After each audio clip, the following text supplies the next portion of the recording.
Okay, hey everybody. I was going to do this morning. Well, this morning, and I had to go to work. So, um, anyways, that happens sometimes. Not that often. So that's okay. Extra money.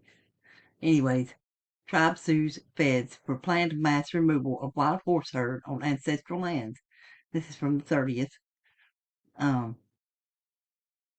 the I'm not even going to try to pronounce it. The Paiute, that Paiute tribe of the Benton Paiute Reservation filed a federal lawsuit today in U.S. District Court for the Eastern District of California, demanding that the court halt a planned mass removal of wild horses from the Montgomery Pass Wild Horse Territory before federal agencies move forward on July 8th. The tribe is also seeking a temporary restraining order to stop the operation while the case proceeds. It was filed by the tribe's chairman there, and says a member of the Monroe Kutsadukas tribe and the Benton Paiute tribe's cultural monitor. Okay. Names the U.S. Department of the Interior, the BLM, the Bureau of Land Management, the U.S. Forest Service, and senior officials at both agencies as defendants. It alleges the federal government approved the removal of 624 horses, wild horses, 90% of the herd, from the tribe's ancestral homelands without completing the legally required government-to-government consultation, identifying sacred sites and cultural resources within the operation's footprint, or assessing the impact of helicopter operations on the land. They've attempted in good faith to engage with these agencies, but they've been ignored. Surprise, surprise.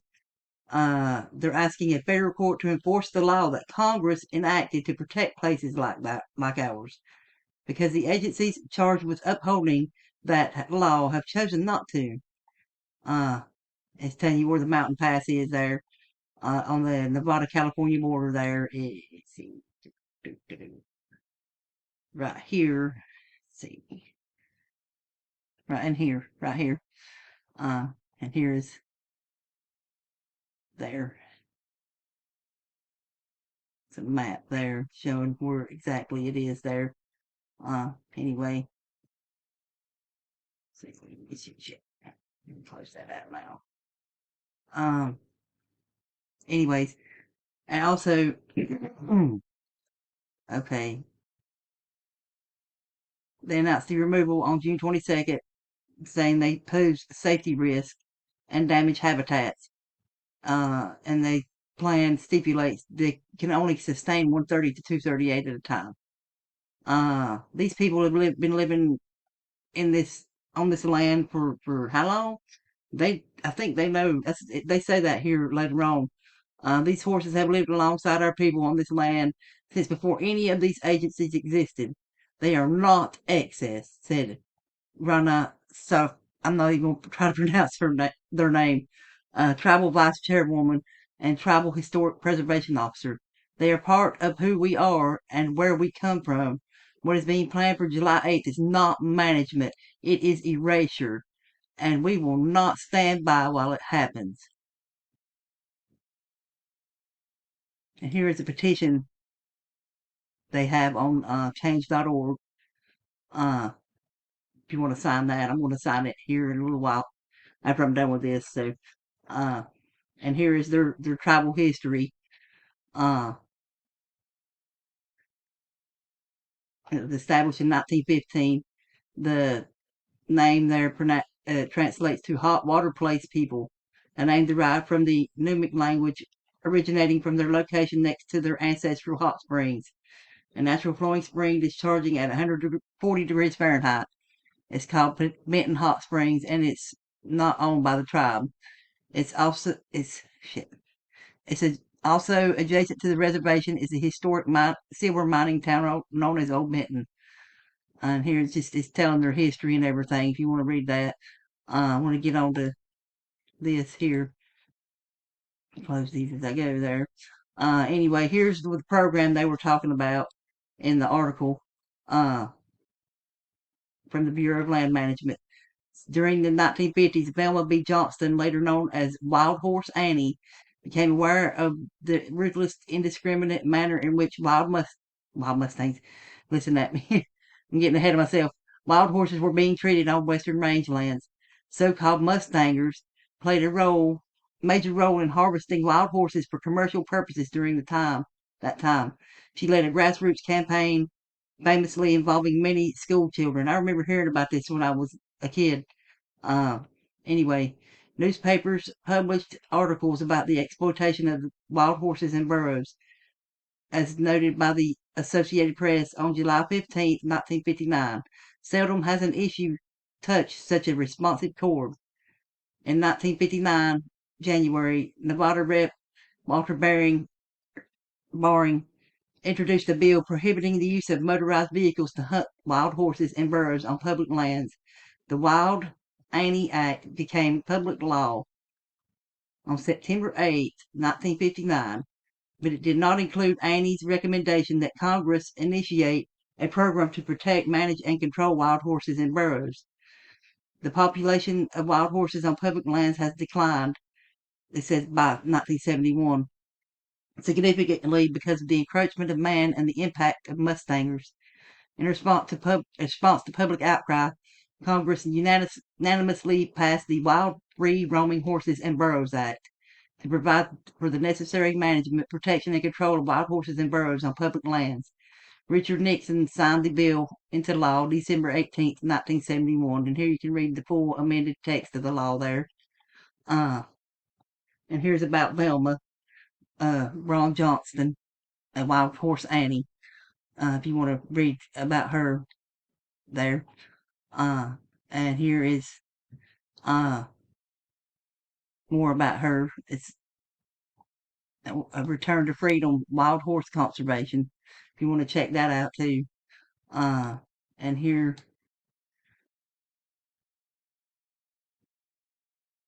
is talking about what I just was talking about, the what she did to help the wild horses. She witnessed horses crammed into a truck destined for a pet food slaughterhouse. Think about that too. They kill these animals and you feed it to your pets. Anyway, and here is American Welfare Institute. Wild horses as native North American wildlife. They're trying to pass this to, deem them as truly wild as an indigenous species in North America. It's trying to prove that if they are. So pretty interesting. You check this out. I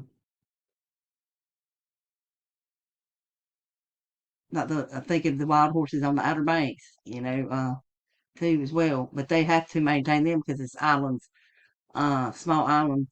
So anyway, this is wide open spaces here we're talking about. These horses at the Outer Banks, they were, shipwrecked there. So more or less. But anyway, and here is frequently asked questions about America's wild horses and burros. And see, it's telling you the states where they're in: Arizona, California, Colorado, Idaho, Montana, Nevada, New Mexico, Oregon, Utah, and Wyoming. 6 states have already lost their entire wild horse populations. It says, are wild horses overpopulating and starving? No. The BLM and its allies are the BLM and its allies who want to legalize the mass slaughter of our wild horses claim that wild horses are overrunning the West and suffering from mass starvation. That is pure propaganda. In fact, wild horses are present on just a tiny fraction of the BLM land in the West, and ranchers have access to livestock grazing on over 80% of the BLM rangelands without any wild horses present, except in a handful of isolated cases over the last several years. Wild horses are fit and thriving in the West. This is evident evidenced in the vast majority of recent roundups, where the horses and burros being captured from public lands are in good body condition.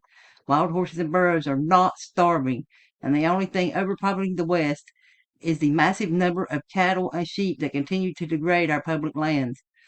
Uh, and it says our wild horses are responsible for overgrazing on public lands. The main cause of degradation of public land is livestock use, not wild horses. Cows graze within a mile of water, while wild horses are highly mobile, grazing from 5 to 10 miles from water at higher elevations on steeper slopes and in more rugged terrain. So there you go. With that. And here's all about the U.S. It's from the U.S. Forest Service. The Wild Free Roaming Horses and Burros Act of 71, as amended by the Federal Land Policy and Management Act of 76 and the Public Range Land Improvement Act of 78, directs the protection and management of wild horses and burros on public lands. The USDA Forest Service, by authority of the Secretary of Agriculture, is responsible for managing the nation's wild horses burros. It's more or less saying what I said a few minutes ago there. And here is a map of that region, uh, where the horses are there. Anyway, and here is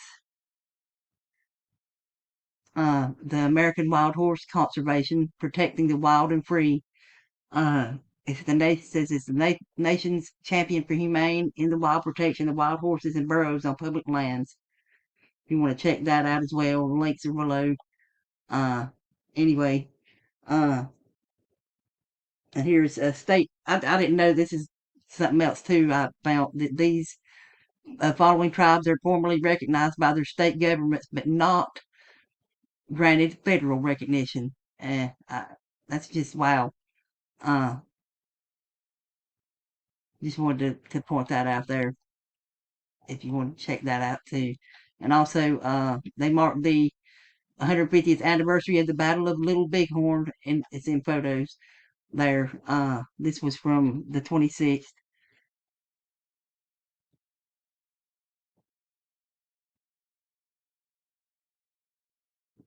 Anyway, so that was interesting there. Uh, and also, the Mikosuki, I'm sorry if I mispronounced, tribe member wants alligator Alcatraz, but Miami doesn't have the land back. Uh, Federal government still has it, but I just thought that was another interesting thing to throw in here. They're wanting that alligator Alcatraz. So anyway, uh, you protect, go back to the protect the wild horses there. You know, that's just just got to me there this morning, and just unbelievable. You know, the things that man does to animals, saying they're doing it for the land or doing it to they're doing it to help. They're not. These people know the limits of this land. They've lived on that land long before any of us got here. So anyways, they're uh just check out those links below there and help out if you can uh to protect these wild animals. Anyway, take care, y'all. Have a great rest of your day, night, morning, whatever it is, wherever you are. And I'll see you on the next one. I love y'all and be safe out there.